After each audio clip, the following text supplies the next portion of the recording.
Well, greetings, everyone, and welcome to a very special online event today. It's called Harness the Healing Power of Trees and Plants. Enjoy healing oils, honeys, and liqueurs for lifelong medicinal crafting. My name is Stephen Dyna. I'm the founder and president of the Shift Network, and I'm here with you on a journey of exploration of really the healing powers in the plant kingdom, particularly focused on trees today. We're going to get to explore this with a true pioneer in this arena. Her name is Chanchal Cabrera. She's a medical herbalist, a master gardener, horticultural therapist, and author of Holistic Cancer Care. Chanchal, thank you so much for joining us here today from in front All of the it. way from British Columbia, Vancouver Island. Such a pleasure to be back with you, Stephen, at the Shift Network. Great. It's great to have you back. And I know you've got a lot that you're going to demonstrate today. I also want to let everyone know up front that we do have a brand new course coming up with Chanchal called The Mystical Healing Power of Trees. And we're going to share about that towards the end of the hour if you want to go further. So Chanchal, I always like to start these hours together with a little bit of your personal backstory, and particularly around working with trees and plants and the healing powers of them, and what propelled you on this path. Yeah, thank you for asking, Stephen. So I am a medical herbalist. I've had almost 35 years in clinical practice, seeing all kinds of patients, all kinds of people, all kinds of conditions. In the last 20 or so years, I have been specializing in cancer care. But when I think about herbal medicine for myself, what am I taking? What herbs am I exposing myself to? What I love to do is go walking in the woods. So to my way of thinking, trees are medicine. You don't even have to ingest them. Just being around the trees is part of the healing experience. And we are going to explore that together in this series. Today, we're going to talk a little bit about actually remedies from trees. But I just would invite our audience to cast your mind back for a moment to maybe childhood or youth, maybe one of those moments when you were distressed, upset, something wasn't working for you. Many of us would have a favorite tree that we would go to. I know I did. I know lots of my friends did. Not even living in the country, in a city, you might have a park or you might have a garden where you could go and be with a tree. So what is it? Why do we do that? The trees have this incredible presence, I guess, a presence of being rooted and grounded in a very literal way, and we can absorb some of that quality from them. So that's why I chose to teach about trees in this series, because they are perhaps one of the more forgotten types of medicine for a herbalist. Herbalists often are using flowers and leaves, but the trees have incredible medicine in their very presence, and of course in their chemistry. So that's the excitement for me about this course about trees. But in the bigger picture, herbal medicine is just an incredibly powerful healing tool. It's used by over 80% of people around the world as their primary source of healing. That's a WHO, World Health Organization, statistic that about 80% of people around the world still use plants as their primary medicine. So what a privilege for us to be able to do that as well. That's amazing statistic. Around 80%, it's their primary medicine. So let's dive a little deeper into what areas or conditions, what are trees particularly good for in terms of the whole panoply of herbs and flowers? Where do we want to focus our attention on trees in terms of sustaining and building our health and our deeper sense of connection? Well, that's of course a huge question, because there are so many trees and they have so many different medicines within them. So we could talk about things like the very famous ginkgo tree that probably many people have heard of, many people would recognize because it has such a unique leaf and some very unique medicinal properties, perhaps especially medicine of our time, because the ginkgo is very good for helping as we baby boomers move along in life. Ginkgo is particularly good for memory and recall and prevention and treatment of dementia and so on. Also has lots of opportunity to help people with asthma and breathing problems. And right now in British Columbia, we're having a lot of forest fires. I believe America is burning as well. And so herbs that help the lungs and help with gas exchange are really important. And ginkgo is one of those herbs. There are also trees that have antimicrobial properties. And actually, we're going to make some of those medicines in this class today. We also have trees with spiritual properties. So you get things like frankincense or myrrh, which are resins extracted from trees. And yes, they have medicinal properties. In fact, frankincense has lots of anti-cancer properties. The myrrh is antimicrobial, but they also have this very spiritual quality of connecting us to the ancestors. Because myrrh and frankincense were used way, way back, even in Egyptian times, to create the mummies. They were actually preserved with these antimicrobial resins. So we can actually use those almost in journeying back to older times to learn from the ancients. So the tree medicine is so broad. I mean, there isn't a continent without trees, except maybe Antarctica. I haven't been there. But basically, wherever there's trees, there's going to be medicine. And I'm not going to say every tree has something that we use, but there are interesting chemicals in so many trees all around us. Even I'm standing here, you'll see in a moment, I'm standing right next to a big bush of hydrangea, and that is also a medicine. It's a garden plant, but it's also a medicine. So the tree medicine is all around us. How important is it to work with the trees themselves directly to make your own medicines, to sort of get connected versus like a distillate, like a frankincense oil or something? Do you find it is a lot of value to sort of building a relationship and kind of working more directly in terms of the creation of medicines? I think you answered the question, actually. Yes, indeed. I'm a big believer in actually engaging with the plant medicine. So in my clinical practice, I do recommend all kinds of extracts and potions and capsules and so on. But it is arm's length. It is removed from the source, if you like. And I think that that is part of the pathology of the modern world, that we are disconnected from nature, that we don't actually notice nature and therefore don't take much care of nature. So a big part of my work is what I call bringing attention to nature or noticing nature. And certainly throughout our series on trees this season, we're going to be doing some of those activities, actually being with the trees, being with the plants. And there is a qualitative difference to that experience of actually hugging a tree, or rubbing up against the leaves, or harvesting and making your own medicine. That is a qualitatively different experience than simply being a recipient of a potion that somebody gives you in a clinical office somewhere, maybe downtown. So I do believe that, and I definitely in my practice try to get my patients to spend time outside. And yes, they might be city-based, but there's always a park. There's always a little patch of green somewhere. Even the plantings, the trees right on the street have value to us. Of course, they purify the air. Of course, they're habitat for birds and various little creatures, but they also, there's a lot of interesting research now about, for us as humans, seeing the color green, especially seeing different shades of green, has actually a soothing quality in the mind. So when you're seeing green and various shades of green, as you would in a natural environment, it actually sets us into parasympathetic dominance, down regulates the agitation of the nervous system. So I'm a huge believer in getting people outside, engaging with the plants, which are going to be their medicines. And if you actually can't get to your medicine plant, at least to be around plants, ideally every day, as part of the prescription. Definitely sounds like good medicine. Well, I know you want to really spend a lot of time today focused on demonstrations. So let's actually reset your set a little bit and so that we can sort of zoom out a bit and see what you're going to be demonstrating and really take us on a little bit of a journey of how we engage in this much more hands-on way with tree medicine.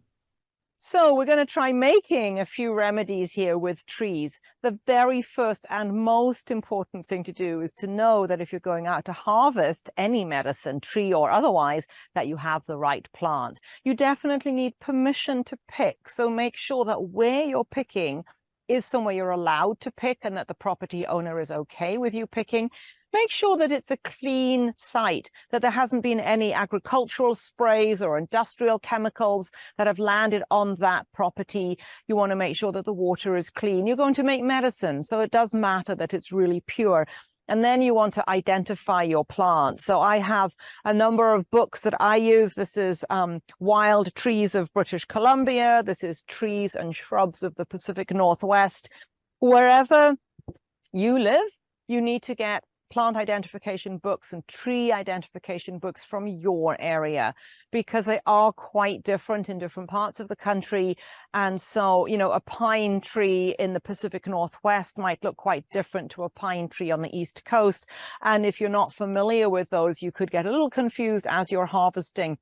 As it happens, we're going to talk about evergreens right now, and they're generally very, very safe. There's actually really only one evergreen that you don't want to use, and that is the yew tree. So you can sort of cheat a little bit by learning what the yew tree looks like and never picking that. And then all of your others are going to be an acceptable medicine. But of course, in the practice of herbal medicine, we actually like to identify our plants properly because they are different. So I have two evergreens here that I've picked to share with you today. This is Douglas fir, and this is cedar. And they do look different, but they definitely have different medicines in them as well. So I do want to know which one I have. When you are harvesting your tree medicine, you might be taking a root, for example, from sassafras, or you might be taking a bark, for example, slippery elm or cascara, or you might be taking the needles from the evergreen or the leaf from something like your ginkgo. Now, if it's just the needles or the twigs, then a good pair of garden clippers is all you really need. If you're going to take bark, whether it's the root bark or the trunk bark, you need one of these. That is your draw knife. So a couple of bits of equipment are very useful to make your harvest work well. I simply took my snippers out into the fields today, and I picked some Douglas fir tips and some cedar. And we're going to make two different remedies here. And the first one, just clear my table a little bit so I don't spill things over my papers. We're going to make a honey first. And this is extremely easy. This is extremely safe and very fun. When my husband and I got married, here on our land 19 years ago, we actually made Douglas fir tip honey and gave that as part of our gifts to all of our guests. So everybody got a little goodie bag, and in that bag was some Douglas fir tip honey that we had made from our own fir on the land. So really, all you're going to do, you want a clean glass jar. We always use glass because it's inert and doesn't react with any of the materials. And then you just take your evergreens. I snipped these off the branches, so they're quite flexible and pliable. These are quite young. You don't want the older branches with all the woodiness. This is this year's growth. It's still quite a bright green. I could really, we're filming here in August. Ideal harvest time is probably more like May. They're a little bit brighter color and a little bit more softer. As an evergreen matures, that needle develops a bit of a waxy coating to protect it in the winter so it doesn't freeze. So the younger tips are just a little bit easier to get the medicine out of. But these have not turned woody yet. They're still very flexible and pliable, so I know that they're still good to use. And all I'm going to do is snip it up into the jar. Now, if I was making this for a product to sell, like in the farmer's market or something, I would be weighing and measuring. As it is, we are doing what's called the folk method, which is actually loosely pack your jar and cover it with your honey. That's really a very technical explanation of what we're doing, but really that's all it takes. Again, the difference between making a medicine commercially or a product to use yourself in the home is really just that. Nothing wrong with weighing and measuring. It's actually quite fun, and then you can compare one year to the next what you've made and how they worked, but you don't have to for this purpose. You do, however, need to make sure that they are dry. You don't want any rain or dew or irrigation sprays on your plant material going into the jar, because that could allow molding. So what it is with your honey, it is 68% sugar, and that sugar has a kind of drawing action. It actually sucks the juice out of the plant. And that will, of course, dilute the sugar content a little bit, but the plant material is antimicrobial, so you won't get it going funky on you in the jar. But if your plant material is wet, that will start to dilute that sugar down too far, and you might get some unexpected bacterial growth. We definitely don't want that. So my very technical method here, snip, snip, snip, fill the jar. I did pick them over. I made sure there's no bugs on here or, you know, dead needles or anything. And really, that's all it takes. It's not a complicated thing, but it's going to give you the most delicious product at the end. So now I have a jar kind of loosely filled. It's not packed down. I don't want to push it right down. I want lots of air spaces in there because I'm going to fill that now with my honey. And if it's packed too hard, the honey won't penetrate all those nooks and crannies and it won't extract properly. So all I need to do now is open my honey jar. Easier said than done. And I am using a good quality Canadian honey. That is, I do advise you to watch out for the quality of your honey. Go local if you can, but certainly North America, because regrettably there are some cheaper honeys in the market that have come from overseas, and they are often just sugar water with a little coloring. So you do want to make sure that you have a good quality honey. And so I am just covering my herbal material fairly generously with the honey.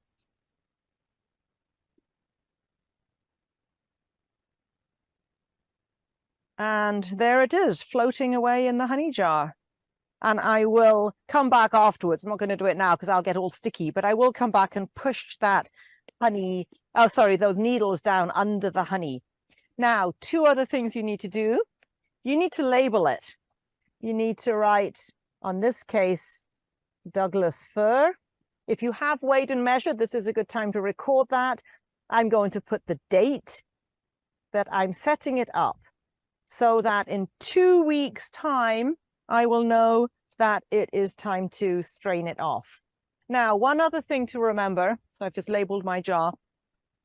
There may be evaporation of moisture from the needles, so you do not want to put your lid on because that would trap any moisture inside and it could mold. So what you actually do is cheesecloth or even just a paper towel or a piece of, you know, kitchen cloth and a rubber band. And that will allow any moisture to come out, but it'll stop flies and bits and things falling in. And so about 2 weeks sitting in the honey, you can take a chopstick or a knife and stir it a few times daily if possible. And the honey, the sugar of the honey is going to draw the moisture out of the needles. The needles are going to wilt and they're going to turn brownish and the honey is going to get thinner. And when you're ready to strain this off, you literally get a kitchen sieve and a basin and pour it through. And because the honey is thinned down, it runs through quite nicely, quite easily. You don't have to squeeze it out or have any special equipment, just a kitchen sieve. Let the honey drain through, discard the plant material, and that is your Douglas fir tip infused honey. And it has a delightful piney taste and smell. It's delicious on toast. It's delicious in salad dressings or as a hot toddy in the winter. If you're feeling a little bit under the weather and you want to do the hot lemon and honey, then your fir tip honey is fantastic because not only is the honey antimicrobial, but so is the fir tip. And it's extracted into the honey. So now you actually have a medicated honey and that tastes good, but it also is bringing you the therapy. If you have a sort of chesty cough, the beginning of a cold or a flu, and you want to have that hot lemon and honey drink, then this is the best honey to be using. Now I have one other medicine to make. I'm just going to put this one aside, and we're going to make one other remedy together. And this is going to be using cedar. So that honey was done with Douglas fir tips. Again, it could be spruce, it could be pine, This is going to be an oil product we're going to make. So this is the Thuja plicata. It would hang down like that. This is the Western red cedar. In the East Coast, you would have Thuja occidentalis, the Eastern cedar. They're all perfectly good to use. You can use any of the cedars. And again, I had one nice branch to just show you the lovely shape of it, but I have already cut some up. I feel like one of those cooking shows where they're going to pull out the cake they made this morning to show you the finished product. So again, I've got a clean jar and I've got a whole lot of cedar twiglets, I guess they are, cut up, small here. And I'm just loosely filling the jar, not packing it down again, because I do want to actually get my oil into all of the air spaces here so it extracts properly. And by the way, when you're harvesting your herbs, whatever herbs, you should harvest into baskets, not into plastic bags or anything that you want something that breathes so that the plant doesn't get hot and sweaty while you're out there in the fields picking and coming back to base camp. You want your herbs to be aerated. So a canvas bag or a basket is the best. So now I've literally just put my cedar. Oh, I wish you could smell that. It's delicious. And we're just going to, again, I'm not doing the weighing and measuring, but you certainly can if you want to keep track of what you're making and repeat the experiment later. You'd be doing something in the range of about 100 grams of herb in about 250 to 350 mils of oil. That's very approximate. The real key is actually just to cover your plant material. So I'm literally just pouring my oil over into a clean jar onto clean, dry herbal material. Again, it must be dry because otherwise it could mold. And I just want to make sure in this case that it's all under the oil. And I will come back and push it down, make sure it's thoroughly covered, and then I will stir it every day, probably, if I remember, for a couple of weeks. And you want to put these in a place to steep where you do see them so that you remember to actually do the stirring, because it does matter. There it is. Looks beautiful, bright green. And again, I would put cheesecloth or a paper towel or something ventilated on the top with a rubber band so that moisture can escape. I'm going to put cedar tips, and this is grapeseed oil that I am using. I like grapeseed oil. It is very stable. It doesn't go rancid easily.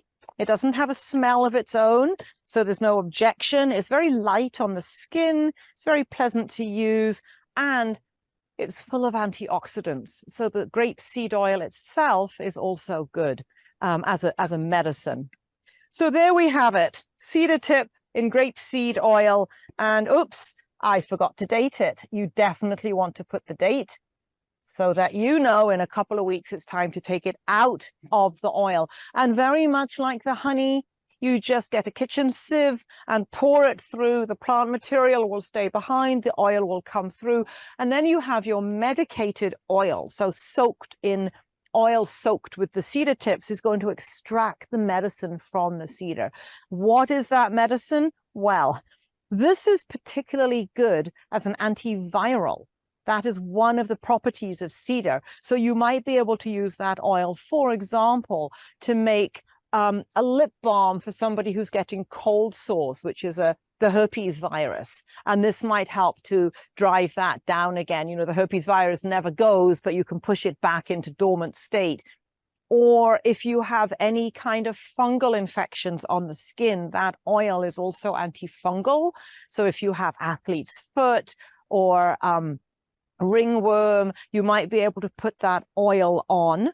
We also make oils from the fir tips, not just from the cedar. And one of the things I like to do with that is I make a liniment. So this is a liniment that I use a lot in my clinic, and it has fir tip oil and a bunch of other herbs, of course, cayenne and cramp bark and lobelia and arnica, some essential oils.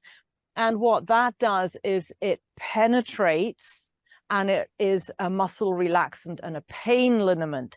So why would we put the evergreens in there? Is because they're actually quite penetrating into the body. So they travel across the skin and bring the medicine right inside. So if you want to do something like a pain liniment, then your fir tip or cedar tip oil is going to just drive the medicine in a little bit more. So those are a couple of products that are super easy to make at home and lots of fun and very safe. And with that oil, by the way, you don't have to have a problem to be using it. You can simply use it as a body oil.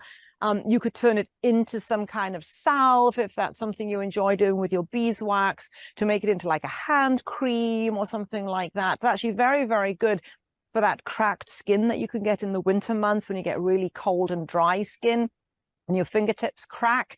Then the fir tip oil is actually particularly good there to bring moistening and healing to the skin. The other thing I wanted to mention about the tree medicine, this isn't something that you're necessarily going to make at home yourself, but essential oils.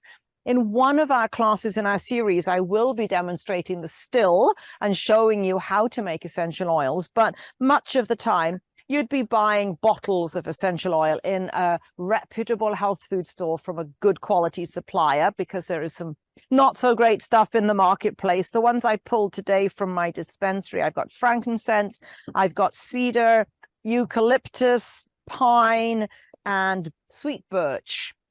The sweet birch is full of the methyl salicylates, which are also found in wintergreen. And so wintergreen is now endangered and we try not to use it, but sweet birch is a wonderful oil for as a stimulating rub, like over arthritic joints, to get circulation in there, and as an anti-inflammatory in the joints. Your eucalyptus is, of course, very well known for sinus infections.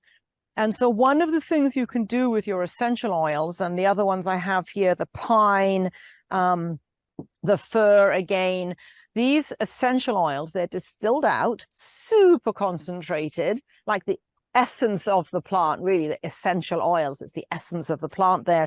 You can put a few drops of essential oil into a stainless steel or glass or ceramic basin, not plastic, because it'll smell of it for a long time after. Put it into a basin, put on some boiling water and put a towel over your head. I'm not demonstrating that today because my mascara will run.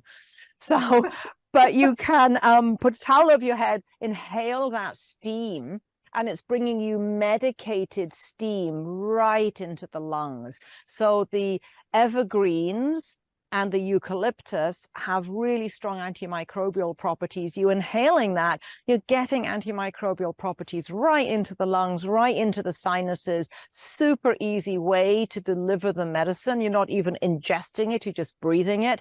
Smells lovely. Everybody enjoys that. It also opens the passages. So if you're all congested and stuffed up, it'll open your breathing. And then when you're done, the steam has stopped rising 5 or 10 minutes. Don't throw that basin of water out. Put it on a sunny windowsill or on a radiator so that it will just keep dissipating a little bit more of the oils into the room and keep delivering just a little bit of medicine for you. So that's 3 ways to use the herbs. Very, very easy to make the honey, to make the infused oil yourself, or if you want to purchase essential oils, volatile oils, then you can do that steam inhalation for chest and sinus infections. So that's a few things that you can play with at home to bring tree medicine into your life. Wow. Well, thank you, Chanchal. It's just so exciting watching you work, and to sort of, it's so empowering to really feel like, oh, we're moving from just appreciating trees to sort of interacting with them in a way that's really healing, and that we can do this ourselves, so we're not dependent on an intermediary necessarily.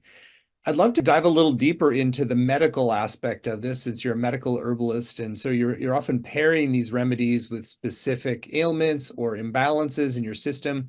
And I know that you're doing that in a very holistic way too, not just looking at the physical level, but also emotional and spiritual. And so maybe just give us a little bit of a glimpse into how you would sort of make this into like a really holistic healing regime for yourself. Well, I can try. That's a big question, but I can certainly try. I think one of the things that's really interesting for a herbalist is to look at the chemistries. Yes, definitely, the fascinating chemistry in the tree medicines, and we can talk all about those constituents and how they work on the immune system when you either inhale or ingest, or even just are walking in the woods and are surrounded by these volatile chemicals that the trees emit. You're getting immune support, you're getting stress support, it actually down regulates your stress pathways. All of that is very, very interesting medicine, and it's very quantifiable. I could say that there's constituents and you can measure them, and you can measure the body and measure the changes in the body, and that's wonderful. But there's a whole other more, I guess, more esoteric or more etheric quality to tree medicine as well. And some of this pertains to what we herbalists call the energetics. So, for example, trees that are very rich in resins, like our evergreens, they tend to be quite warming in the body. Resins generally have, or are considered to have, a deep, warm kind of sweetness to them. And sweetness in the plant world, in the energetic understanding of plants, actually implies something quite moistening and quite soothing. And so our trees often have this property of calming the nervous system, yes, through their chemistries, but also through this a little bit more etheric quality of just, I guess I would say, imbibing their essence in the air around us. That sounds very new agey, but the truth is almost everybody knows, and I would challenge all of our listeners, if you're upset, anxious, stressed, annoyed, one of the things that you probably know that makes you feel better is to go for a walk in the woods. You might go to the beach, you might go to the river, but there's a high probability there'll be some big trees around, and they ground us. They bring us from this heady space where we're all upset or angry or whatever, anxious, and they help us get our feet back on the ground. So I do use that aspect in my clinical practice, and I talk about that with patients.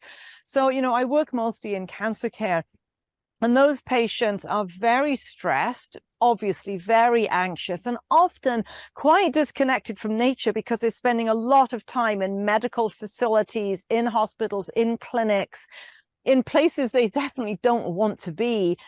And of course, hospitals now know that looking at pictures of nature on the walls helps recovery of patients. They definitely try to bring some nature in. But as soon as you get out of those facilities, you really, really want to go and be in the woods. You don't have to do anything. Just sitting in the forest or walking in the woodland is bringing you medicine.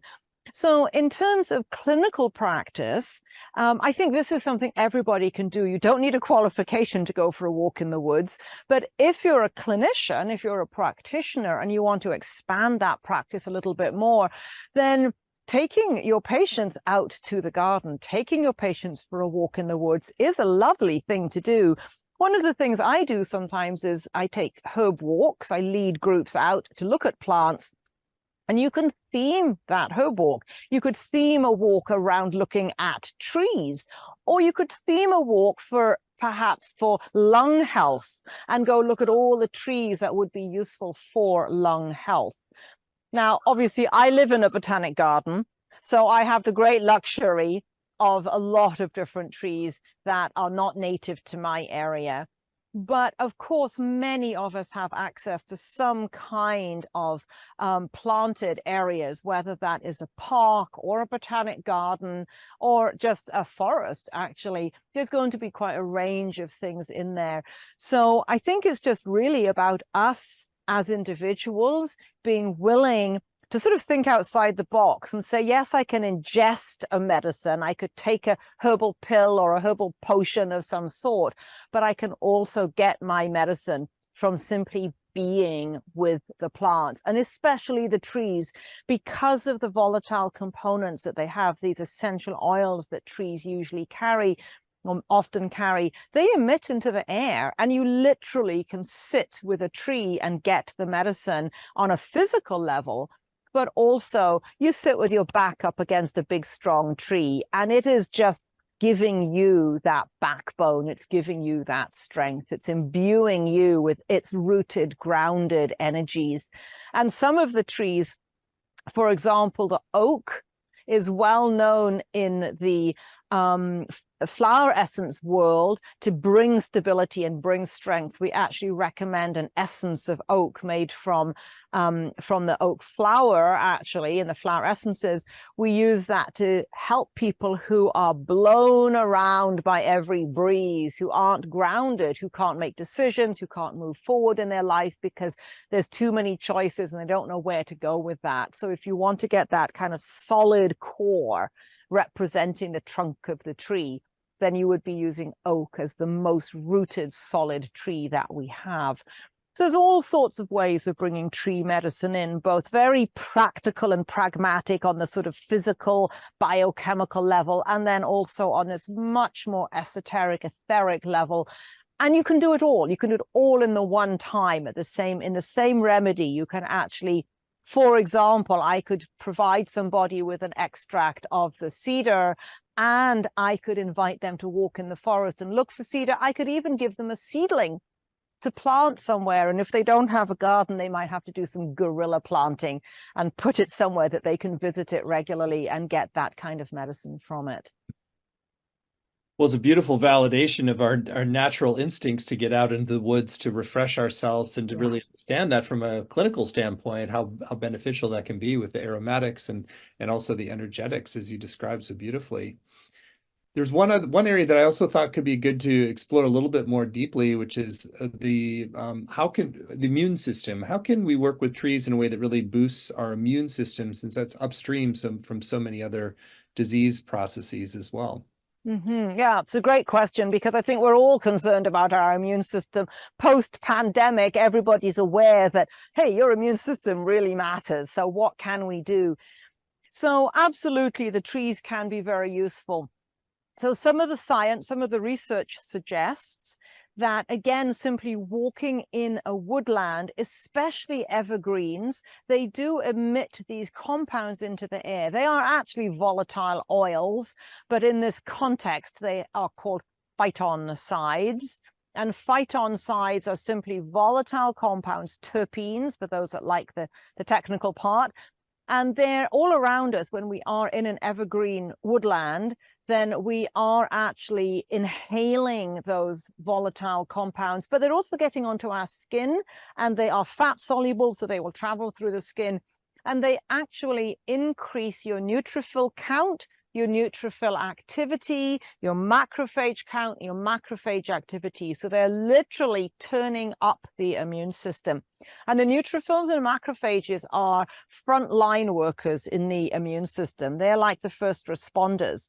So getting those activated is going to protect you from pathogens in your environment, whether that's airborne viruses or something that you've eaten or whatever. If you've turned up your first responder aspect of the immune system, then it's going to push back and resist that pathogen, and you won't get sick, or you won't get seriously sick. Now, of course, you can also, so that was just walking in the woods, but you can also bring that medicine home. So, for example, one of the things that I found during the pandemic was I made a mask spray using essential oils from evergreens. So I had fir and pine and spruce essential oils, and I diluted those down so that I could spray them into my mask, actually, and that would not only smell pleasant and be refreshing, because as we all know, wearing a mask for days on end isn't pleasant, but also I was then breathing through a mist of essentially medicated mist, really, that was actually antimicrobial. So some very practical ways of using that to preserve and protect your immune system. And then again, some of these oils or some of the compounds in the oils actually have very specific properties. So for example, I mentioned the cedar, and we made our cedar infused oil here. And the cedar has compounds in it that are inhibitory to rapid cell replication. They're actually anti-mitosis. And what that means is that if you have rapid cell replication, in my world, that means cancer. So the cedar actually has active anti-cancer properties, and you can apply it topically over like a skin cancer, for example. You could use it in a douche for a cervical cancer. You could use it in a gargle for a throat cancer. And in very small amounts, you can ingest it for cancers elsewhere in the body. Now, I am not saying that cedar is going to cure cancer. That's not what I mean. But it does delay some of the cell replication, which is a part of the problem. So it can slow it down at least and buy you a little bit of time. So very, very practical clinical applications, as well as simply the pleasure aspect of the lovely scent of the evergreens. Now, other trees, we mentioned ginkgo. So that doesn't have much of a smell. It's not very scented, is not very volatile, not a lot of essential oils in there. What the ginkgo has is a bunch of compounds that actually need a solvent. So a tincture is probably the good way to make a ginkgo product, or in the manufactured products, they make super concentrates, extracts of ginkgo, and that again is used for improved gaseous exchange in the lungs, improved breathing. So I might use that in clinic for a patient with lung cancer who's had a portion of the lung removed, or maybe they've had radiation to the chest and they've got fibrosis and the lungs don't inflate very easily. So they have impaired gaseous exchange, and ginkgo can help with that. It also helps with allergies, and of course, very famous for helping with memory. So it's impossible to pin it down. There's so many trees with so many different properties and actions and uses. One that I use a lot in my clinic, it is now endangered. We're trying to find alternatives, but that is frankincense. So the resins from frankincense, which is a North African tree, grows in the desert lands, and it's tapped like a maple to get the resin out. And that is very, very anti-inflammatory. So we use that in any chronic inflammatory state. That might be some of the autoimmune diseases, chronic kidney disease, some of the arthritis conditions, and of course, cancer, which is also considered a sort of inflammation that never ended. So frankincense is particularly useful there. I could go on and on. I don't know how many trees there No, are in the world, but I think that's about all we have time for right now, but it's really evident just how much you know. I mean, you're incredibly knowledgeable, and you also make this fun too, to make it sort of an adventure of healing and discovery and reconnection with the natural world. So what a blessing, Chanchal. So I want to spend some time now talking more explicitly about your upcoming program, since it's a really unique opportunity to receive this transmission of herbal knowledge, but also the deeper healing science of it, and even the esoteric, energetic, and spiritual dimensions as well. So Chanchal has agreed to teach a brand new program for Shift. We're very excited about it. It's called The Mystical Healing Power of Trees. Harness ancient tree medicine, potent rituals, and therapies for a healthy mind, body, and spirit. You can find it at the URL healingpoweroftreescourse.com, healingpoweroftreescourse.com. It's a 7-week program. There's no prerequisites. Chanchal will really take you on this journey of discovery, of learning to empower yourself by making medicines yourself, understanding a wide range of trees and their remedies, and how we can go further in that connection. So Chanchal, I'd love for you to share a little bit about your high-level intentions for the program. Then I'll read out the module titles and you give us a preview of what's coming in each. So I am so excited to bring you this tree series. I have a love affair with trees. I think many of us have some relationship to trees somewhere in our life. We have memories of big trees when we were children. We love to climb trees. So the takeaways from our series, really what I'm trying to do is, I guess, first of all, to alert people to how amazing trees are, what they do for us on the planet, both for the environment and for our health. So I definitely will be talking a lot about why trees matter, how trees work. What actually is a tree? How does that little tiny acorn grow into that huge big oak tree? So we're going to look at the magic of trees and the transformations that trees go through. And that is really to get people excited about trees, to really wake us all up to how incredible trees are and a little bit of what they can offer us. And then the other, I guess, big take home for us from our series is actually empowering people to go out there and pick some tree medicine and make some tree medicine products and bring it home and do this for themselves. I'm really very much about helping people to be empowered with herbal medicine. So, of course, you have a serious diagnosis, you go consult with a professional. But all the things that you would go and buy some remedies in the drugstore for self-care, over-the-counter remedies, you can be doing that with your herbal medicine. And trees are a really big part of that. So we're going to do some really practical stuff about making medicines for you to use at home. And we've also got a couple of wonderful guest teachers coming in. I'm very excited to bring my friends in as guest teachers. We have an art therapist, Sita Ten, who is going to be leading us through making a nature mandala. And then we also have a wonderful herbalist and ritualist, Serafina Capranos. And we're going to talk with Serafina about ritual and ceremony and understanding trees from, maybe I would say, from their perspective instead of from the human view.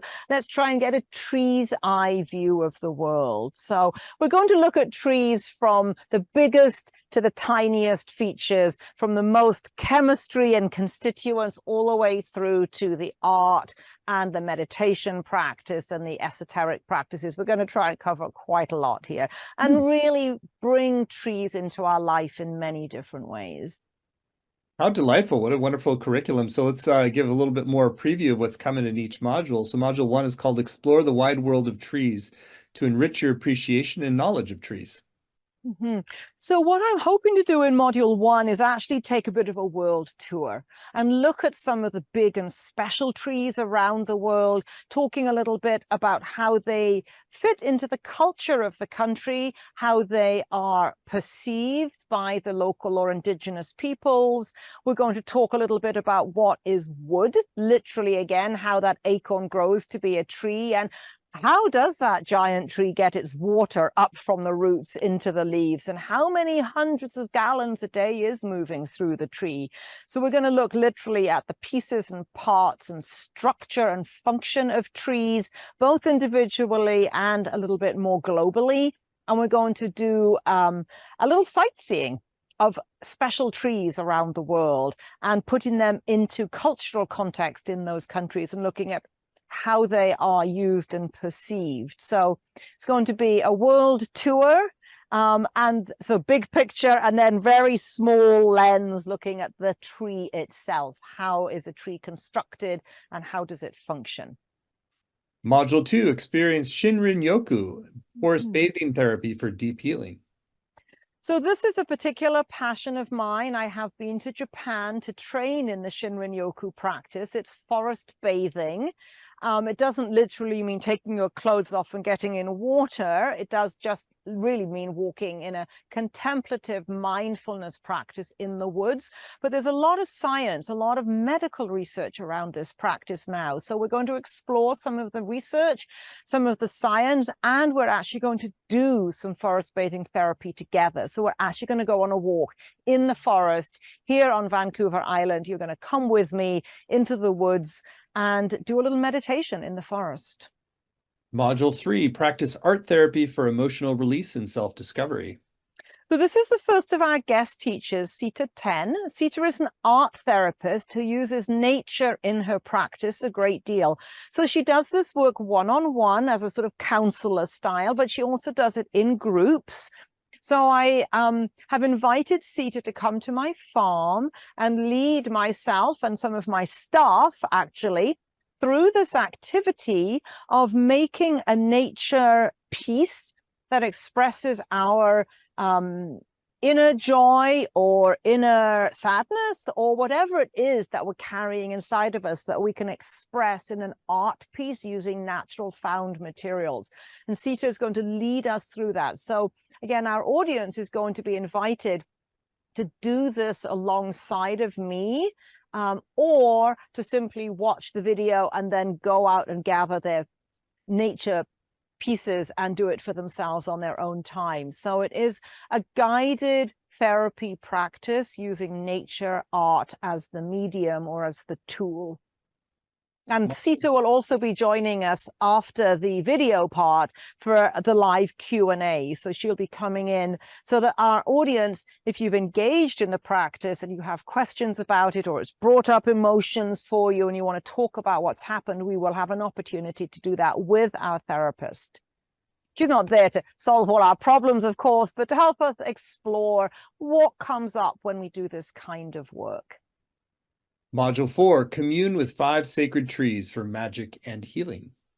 Well, I have to admit that we got so into this activity. We've actually filmed this and we were so excited. We only managed 3 trees, not 5, because we got so carried away with the activity. So this is my other guest teacher, Serafina Capranos, who is a herbalist, a homeopath, and a ritualist.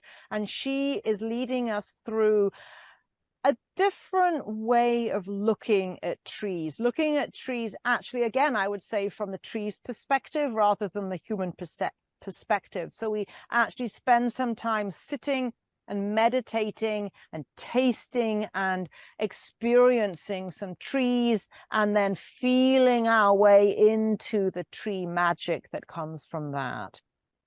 And again, Serafina will be joining us for the live Q&A so that our participants can actually have direct access to her to discuss a little bit more about their experience of the ritual of trees.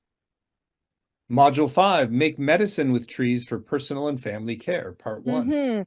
So actually modules 5 and 6 are sort of running together. I'm really looking there at a lot more of the chemistries, the constituents, the best ways to make the medicines, the safety, the dosing, combining them. That is your more, if you like, your more conventional herbal medicine kind of class, so that we will be looking at the trees themselves in the gardens, but also looking at constituents and dosing and clinical applications of the trees. And finally, module 7, harness tree essences and oils for health and wellness. So this is going to be lots of fun. We're going to talk about the flower essences, specifically the ones made from trees. What is a flower essence? How do you use them? How do you make them? And we're going to look at the essential oils. And I'm actually going to have my still set up. I have a beautiful copper still, and we're going to actually make a distillation from one of the trees here on my land and talk about the essential oils from the trees. So that's quite a fun, engaging class with this still in process. Well, what a fascinating curriculum. And I know people are just going to be so excited by the adventure of it, the practicality of it, and some of the deeper esoteric dimensions of it as well. So again, the whole curriculum is laid out in detail at healingpoweroftreescourse.com, healingpoweroftreescourse.com. So if you join, you're going to get not only the 7 90-minute live sessions with Chanchal and her guest faculty, you'll also get time to ask your questions live, as well as recordings, both video and audio, as well as word-for-word transcripts, which are really helpful to go back and really integrate what you've learned or revisit it years from now. You'll have weekly practices you can do at home. There's a Facebook community to support you and deepen your sense of connection with other participants, which you'll also do in small groups. And on the page at healingpoweroftreescourse.com, you'll see a number of extra bonuses designed to enhance your journey. There's a video teaching from Chanchal called Making Spicy Masala Chai in the Kitchen. You want to share a little bit about that? Oh, that's so much fun. I make chai a lot. I've lived in India, so I learned how to make chai there from the older lady in the family where I was staying. And it is a medicine as well as a pleasure drink. So in our video, we talk a little bit about that, about why chai is good for you and how to make your own and how to make variations on your chai, how to do it without the milk if you don't like cow milk, how to do it without the caffeine if you don't want the black tea. So we look at variations on chai and how to make it for you, how to make your signature chai drink. Hmm. Well, it sounds like good fun and very, very health-inducing as well. So there's also another bonus on the page, harvesting, drying, processing, and storing herbs. This is specialized video teaching from Chanchal's course on herbal pharmacy. In addition, there's one special bonus you get if you sign up right away. And we like to do this as a little encouragement for you to go to the page, tune in, see if this is the right next step. And if you do sign up right away, you're going to get a special bonus. It's called the Tree Remedy Recipes. It's a full PDF booklet from Chanchal. You want to share a little bit about the tree remedy recipes they get if they sign up today? Yeah, I wanted to give people something very practical that they can actually use in their own home, in their own kitchen.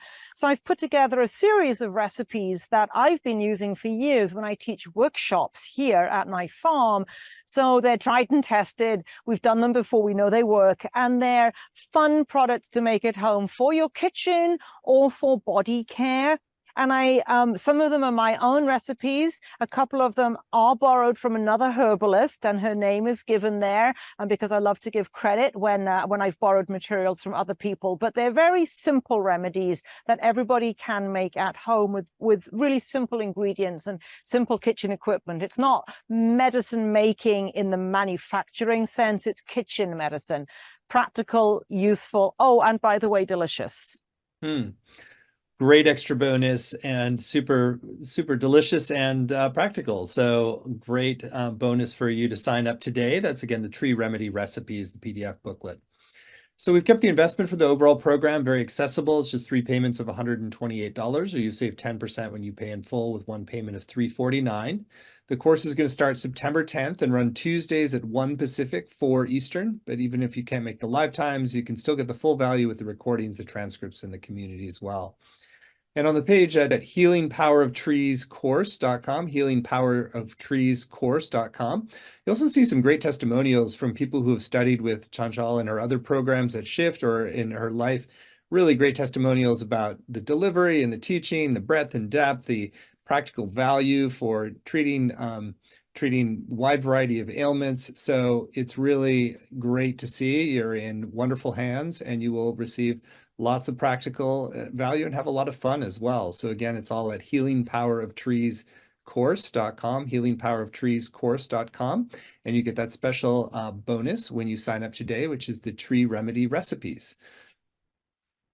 So Chanchal, it's been delightful to be with you, and it's great to be in your healing sanctuary there as well and get a little taste of it. So anything that's still on your heart you want to share with folks who are considering diving into the new program with you, the Mystical Healing Power of Trees? Yeah, I think perhaps what I would say is that I have done a number of series with Shift now and some of your plant medicine summits. And I'm probably a little bit known to your audience as doing quite technical and sort of medical kind of stuff. My last series last year was all about cancer. But I really love to share the magic and the fun of plant medicine as well. So yes, I'm a clinician, and yes, I do all this kind of medical part. But it doesn't have to be only that. There's so much more that plant medicine can offer us. So this series, it definitely will be practical, useful take-home information to improve your wellness at home, to expand your kitchen repertoire a little bit.